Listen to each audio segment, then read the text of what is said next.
Nyabeto. Ega me ko direct plotari. Ngaga. Nyeka. Me ko direct plotte. Ya leki ma so le ya beto ega ko direct. Se fi to be nye ko be. Ala nyira. Pada nye glo ko la ko mami. Choka na. Oh, amu bebe ko na ga be plan na ngbo na vo nglo na bebe yitu ko gama. Abeto ko ganina. Ka me cho va plan me ko. Ko ganam. Bo nyamata fu falo. Apum. Matepu. Denye be gatia. Le fi egba. Sure. Twina. Abo. Amakuku ambulance. Ambulance. Ambulance.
No, let me malo.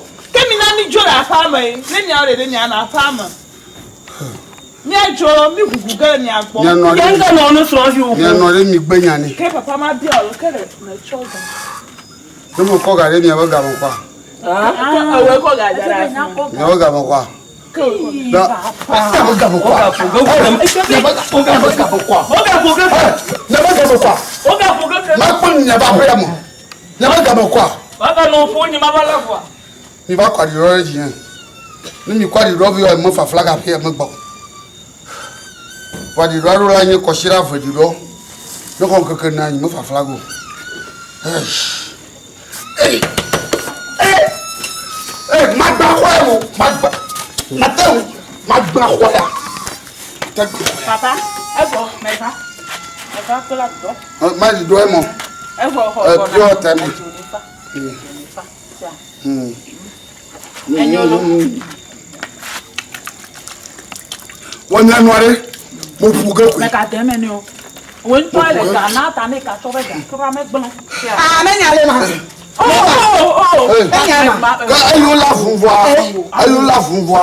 Papa,